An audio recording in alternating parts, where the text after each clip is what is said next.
Salut à tous, c'est Guillaume pour une nouvelle vidéo et aujourd'hui après Nazareth je suis en direct de Jérusalem et je suis un chemin vers le Saint-Sépulcre.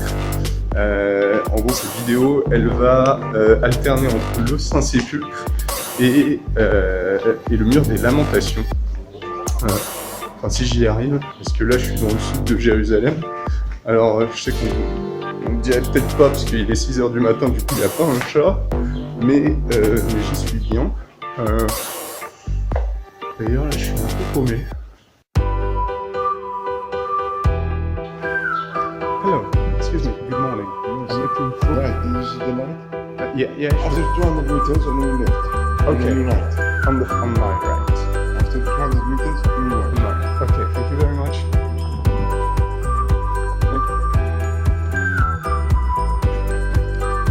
Good morning. Morning! How are you? Very good. And you? Are going to work? Want to go? Alright. Want to go? Me? Yes. I'm looking for the Western Wall. Western Wall? Yes. Where from? I'm from France. France. Yeah. And I am a little bit lost. So, No. am I on the right way to go to the west? I'm the... Wall? Yes. Okay, so it's this way. All right. It's fine.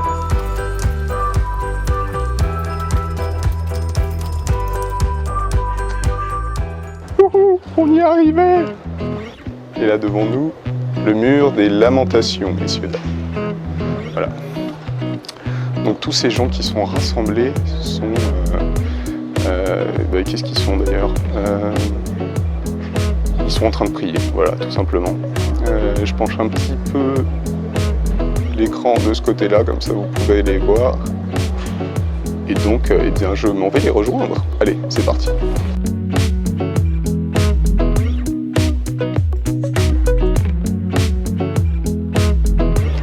Les gens me regardent très bizarrement. Ça devient oppressant.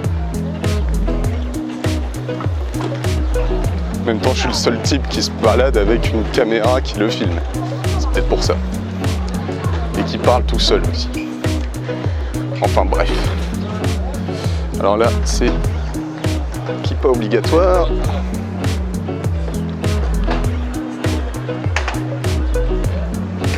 Vous me direz si ça me va bien. Quelqu'un qui est passé derrière moi avec l'air scandalisé. Hop, c'est parti.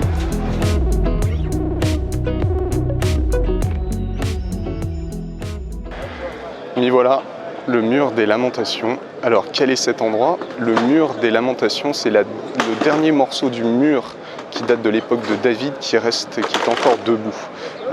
Et donc la tradition s'est développée de petit à petit. On a appelé ça le mur des Lamentations parce que les gens venaient se lamenter à cause de la destruction donc, du mur, enfin de la cité de David.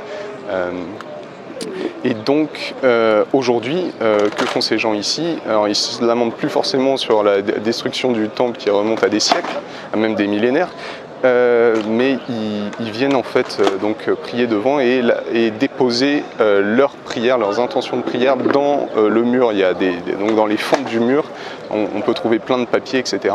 Alors moi je ne vais pas le faire, mais évidemment je pense bien à tous ceux qui traversent des difficultés en ce moment. J'ai pas mal prié pour vous tout au long de ce pèlerinage, et en particulier ici à Jérusalem. Voilà, là je suis devant le Saint-Sépulcre qui est juste derrière moi. Attendez, je vais vous le montrer un peu plus précisément. Voilà, avec la porte juste ici. Donc là c'est pratique parce qu'il n'y a personne. Je ne vais pas parler trop fort parce qu'il y a des gens qui prient à côté. Mais voilà, donc c'est le lieu où Jésus est ressuscité. Je suis hyper heureux d'être là avec vous ce matin parce que vous savez, si vous suivez ma chaîne depuis un moment, que moi la question qui m'a poussé à devenir croyant catholique, c'est la question du sens de ma vie. Et ce lieu, c'est justement la réponse à cette question, parce que le jour où Jésus est sorti du tombeau, il a redonné un sens à la vie de l'être humain, qui, comme il était condamné à mort, eh bien, était privé de sens. Et en sortant du tombeau, Jésus redonne un sens à notre existence, puisque la mort n'a pas le dernier mot, mais elle est un passage vers une vie, une autre vie, une vie qui ne s'arrête plus. Voilà. Alors que nous dit ce lieu? Ce lieu nous dit que le Dieu des chrétiens n'est pas un Dieu qui fait disparaître magiquement la souffrance. Jésus est véritablement mort, il a véritablement souffert, il est véritablement mort à cet endroit à Jérusalem.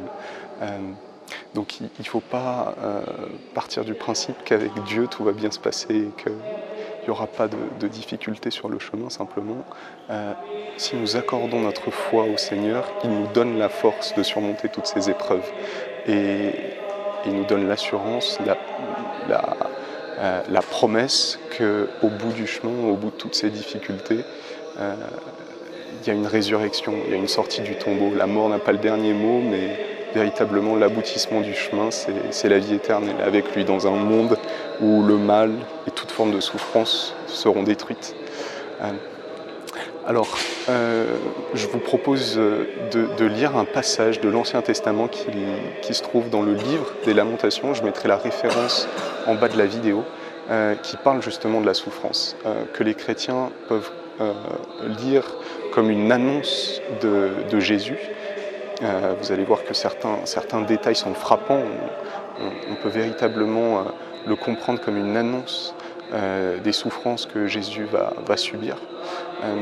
Mais c'est aussi un passage qu'on peut s'approprier chacun d'entre nous, puisque nous tous, comme Jésus, nous passons d'une certaine manière par la croix et par la résurrection. C'est ce qui nous est promis donc par le Seigneur.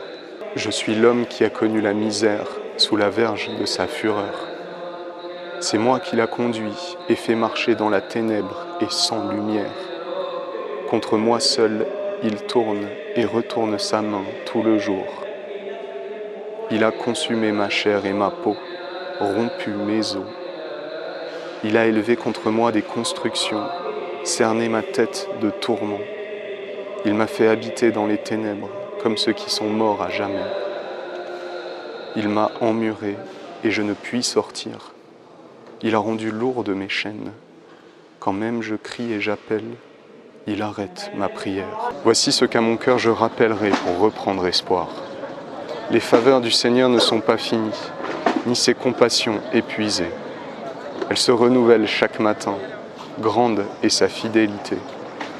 Ma part, c'est le Seigneur, dit mon âme, c'est pourquoi j'espère en lui. Le Seigneur est bon pour qui se fie à lui, pour l'âme qui le cherche. Il est bon d'attendre en silence le salut du Seigneur. Il est bon pour l'homme de porter le joug dès sa jeunesse. Que solitaire et silencieux il s'asseye quand le Seigneur l'impose sur lui, qu'il mette sa bouche dans la poussière. Peut-être y a-t-il de l'espoir. Les eaux ont submergé ma tête, je disais, je suis perdu. J'ai invoqué ton nom, Seigneur, de la fosse profonde. Tu entendis mon cri. Ne sois pas sourd à ma prière, à mon appel. Tu te fis proche au jour où je t'ai appelé. Tu as dit, ne crains pas. Tu as défendu, Seigneur, la cause de mon âme. Tu as racheté ma vie. Notre cité se trouve dans les cieux.